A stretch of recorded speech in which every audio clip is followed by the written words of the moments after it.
thank you so much for accepting our invitation, and it's great to have you here with us today.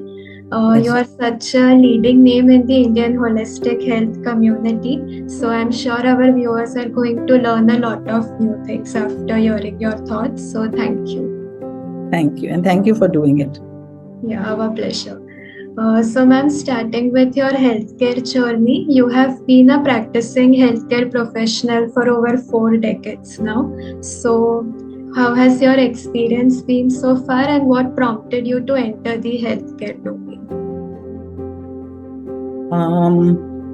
I guess when I was studying, it was almost like, are you going to do, if you took science, are you going to do doctor or engineer? Yeah, So anyway, I was more interested in health and things like that. But also, I had pretty clear views because my parents were also quite health conscious, and I had always been on homeopathic medicines and not too many medications and all of that. So it was more interesting for me, which is also why I took homeopathy instead of going straight for allopathic education, because I wanted to do something which is holistic, which was anyway my experience. And while I was on the journey, I realized that no matter where you are working, medicines never cure. Medicines can only temporarily relieve symptoms. So whether it's allopathy or homeopathy or Ayurveda, if you don't remove the cause of the illness, how can you ever get results, right? And medicine, or rather lack of medicines, is never the cause of the illness, correct? Right. So medicines can never cure. So once I started realizing that, that's how I went into whole food plant-based, because I thought the biggest issue that people have is that we're not eating the food which nature or God designed us to eat, right? Therefore, we are sick. Coming to your writing journey, how did that begin? Was it always your calling, or did you enter writing for some purpose? Writing, no, writing was only as a result of, I had to write because of, like, how do I let people know about the work we're doing by small articles or some emails or something here? I had to write a little bit. And actually, it was Penguin that asked me if I would like to do a book. But anyway, I was thinking of doing a book, but I just didn't take any steps towards it. And then when Penguin asked me, then I said, okay, let me do it. And I did. Okay, so yeah, that was my next question anyway. So reversing diabetes in 21 days. So what prompted you to touch upon this subject of diabetes and address it in your book? Well, I wanted to do something which was very relevant to people, because India, they say that every third adult is diabetic, right? Yes. So I thought that, plus the best thing about diabetes is that you can check in your own home with a glucometer. Right. So everybody can know their status, check their status, figure Yes. it out, right? That means a book can be useful to a person if they're using their brains to do it, right? Only thing where a book doesn't help is how to reduce the medications, because now the medications are clubbed in, like one tablet may include 3 medications.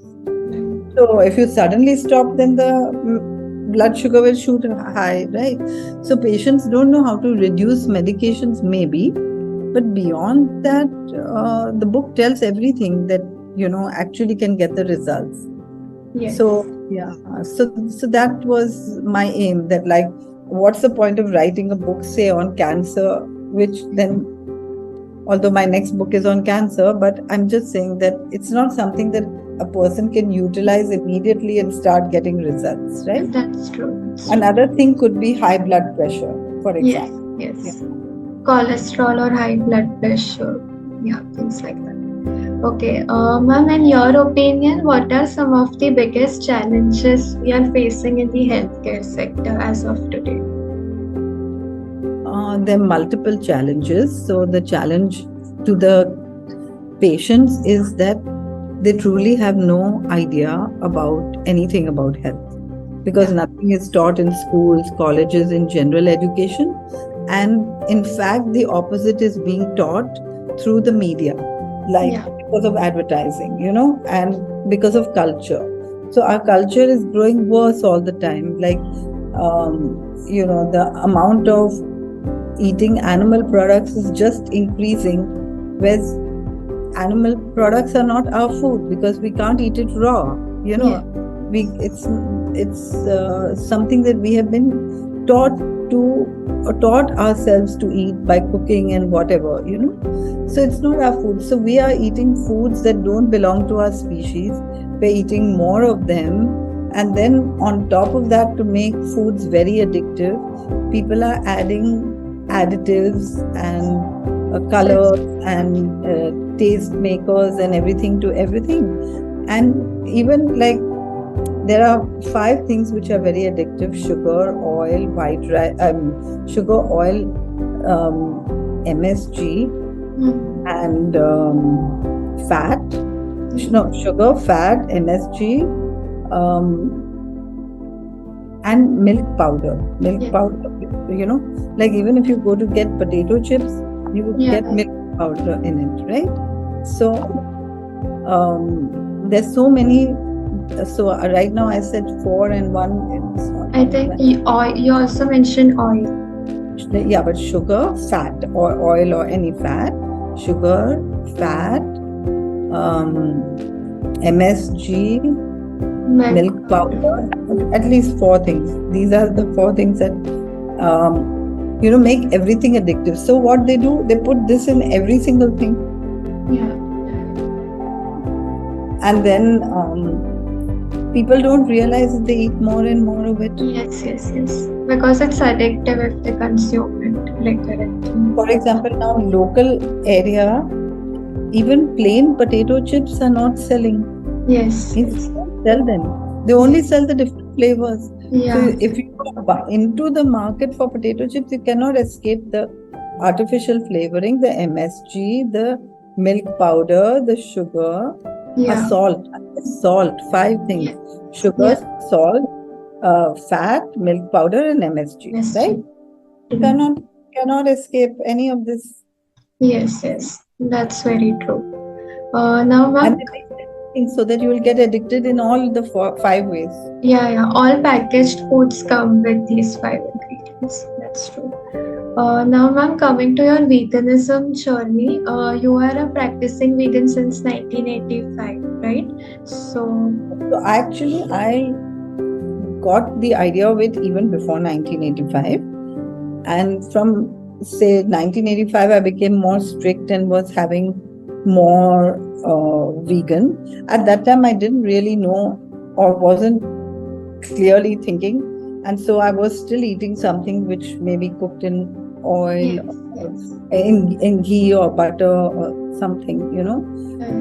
So I became very strict, like 101% in 2000, about 2000. Or Okay.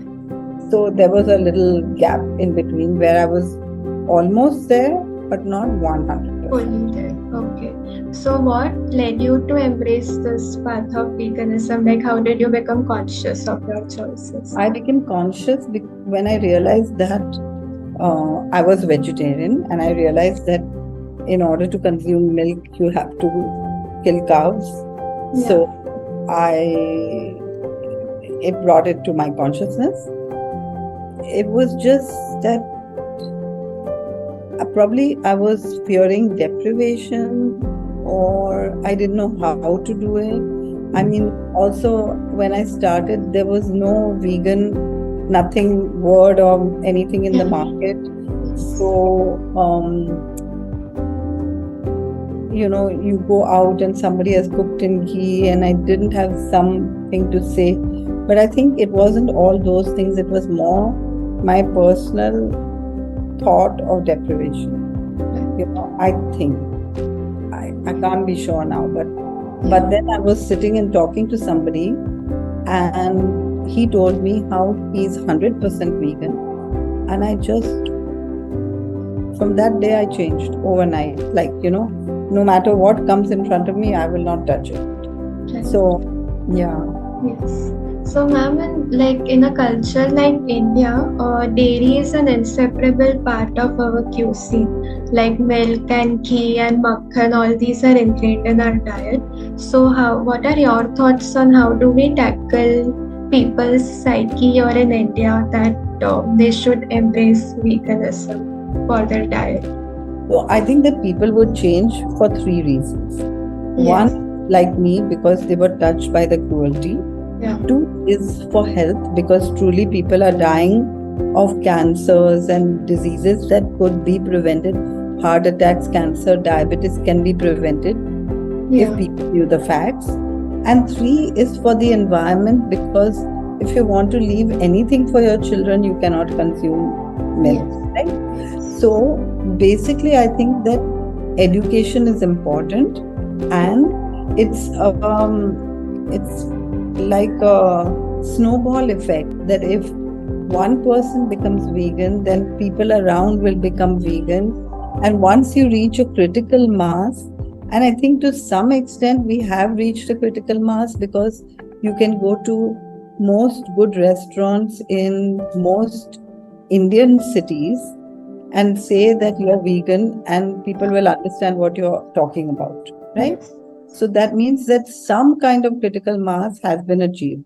But we still need to reach a larger critical mass, as in how vegetarian is mainstream in India. Even though I think less than 50% of Indians must be vegetarian. But still vegetarian is mainstream enough, right? Yes. So we have to reach veganism to that level where it becomes so much more mainstream. Right. Ma'am, now coming to modern medicine, even though science and technology are advancing at such a fast pace, the health challenges and the health problems are only on the rise, even after the advancement of modern medicine. So, what do you have to say on that? Because see, first of all, if we put wrong fuel in our body, it's like taking a car that runs on petrol and putting in diesel, then everyone has to fall sick. There is no way out, right? So if you just stop animal products, 50% of the illnesses will go. And if you can make all the food whole, it's another 25%. And if you can make all the food organic, it's hard to get sick even. It's hard. It takes some effort to get sick. Yeah, that's true. Also, I think people are getting sick at young ages of even 20. I mean, young people are getting sick even with cancers and whatnot, Yes, that's true. And not even physical health, I think mental health challenges are also increasing. Like even small children and teenagers are suffering. Yes. So and mental health is also connected totally, because when we are stressed, we produce adrenaline. All our emotions are produced by hormones. Yes. Now, if you are taking either flesh or secretions of an animal that is depressed, distressed, lonely, forsaken, fearful, anxious, what will you get? Yeah, we get the same kind of emotions and that's true. So, with this, you can clearly see, if you call it that, law of karma. Because what you do is what you get back straight. True. Very true. Ma'am, according to you, how can a vegan way of life how can we promote it in the younger generation and make them aware of the physical and mental benefits it brings along with us? I think in the younger generation there are different groups. So if someone really wants to change, they can change, then nothing can stop them. Most people want to follow the masses, and they use even I use that kind of um, excuse in my brain in the past when I wasn't 100% vegan. So they use this excuse that our brain generates to prevent any change. That Hmm. I can't do it because I live in a joint family and they will. Yes, yes, yes. So, um, so really we can reach out to the leaders amongst the younger generation, Yeah. which is why I stopped working on younger generation, because when I started doing this, I started doing talks for kids in school and this and that, and the children understand perfectly. They are ready to change like Yes. that. Yeah. But they just have to go home and they are reconverted back Yes. in less than 24 hours. So too much effort for no results. Yes. Yes. Then I realized that because people are selfish, who is going to change? The one who has one foot in the grave is going to change. Yes. Yes. So I That's started working on the most serious illnesses, right. Right. which nobody can cure. We can cure. Then we have the results. Then Yes. people's eyes open a little. Yeah. Yes. Yes. And ma'am, on a larger scale, are you seeing that now the resistance to change is slowly decreasing because people are getting more aware about the vegan way of life? No, I'm not saying that.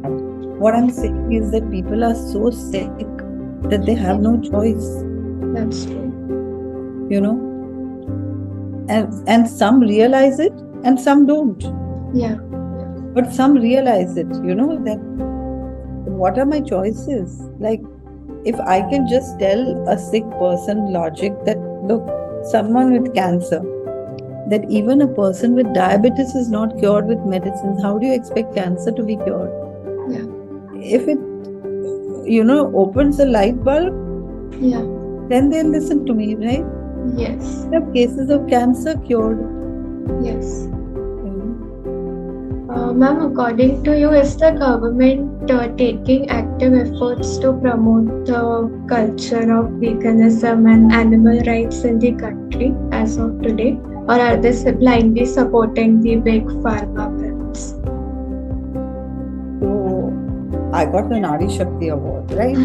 That Yes. means that somewhere the government is doing, but Yes. that's 2%, and Yes. 98% they are doing on the other side, Yeah. because that's where the money is. Yes. Yes. So they do 2% here, 98% here, and Yeah. That's true. That's true. Okay, ma'am. On a parting note, you are an active member in the Auroville community as well, if I'm not mistaken, and you are based there right now, right? I'm based in Auroville and I'm not very, very active here. Okay. And that's because here, one, people are already a little more conscious. Right. But being a little conscious, they think that they know everything. Okay. So they are less open, Yes. because they've already made changes, like they have already moved away from regular society. Yes. Yes. So they think that they've done something big already. Mm. So they don't know that there's something left to do in every case. Yeah. I never go out. I learned this, that not to go out and tell the world what to do, because they will always do the opposite, right? We have to wait for them, show them results, and wait for them to come and ask us. Just to give an example, I just came back from 21-day health retreat. So one couple came who had registered quite at the last minute, like 1 month before the retreat. They registered and they came from New York. So I asked them, how did you come? So they said that the son's mother-in-law had come to meet them from Dubai, and she was looking so good. So they asked, what are you doing? So she said, I'm doing SHARAN. So they said, oh, let us go also. And they looked on the website and there was a retreat in 1 month or whatever. They just came immediately. Yes. And they did so much, put in heart and soul into everything. And we never have. like starvation or diets or anything. We just have buffets. You eat Yes. whatever you want. But we have the, nice, healthy food always available so that Yes. nobody will eat too much thinking that tomorrow it may not be available. You know what I mean? We Yes. always have everything available all the time. Yes. So, one of them in the retreat lost 7 kilos, 7 kilos in 21 Oh, days, wow. Okay. you know, effortlessly, happily. And now he's gone back and lost even more. So they are happy, Yeah. because they learned just how to listen to their body and eat healthily and eat good, then enjoy life. Yes. So, but if I had phoned them and said, "You're fat, come to our retreat," they will not come. Yes. Yes. So, Correct. so basically, it has to spread by word of mouth, and Yes. it will. And because everybody needs it, when I started, I thought everybody needs it, everyone will come flocking, but they didn't come. Takes time. Yeah. I mean, yeah, but a change is surely taking place, I think, slowly and steadily. Okay, and ma'am, any parting thoughts from your end for our viewers? Um, what would I say? That, like, nobody has a choice right now, Yes. because if you don't turn vegan, you're going to lose your health, and then you can't do anything. You're going to destroy the planet and leave nothing, then also we can't do anything. And when we harm other living creatures, it's coming back to us. So again, so there are three good reasons that we have to change, right? So we don't have a choice. So why not realize it and do it as soon as possible to prevent getting illnesses? Like yesterday, I was giving a talk on cancer prevention and cure.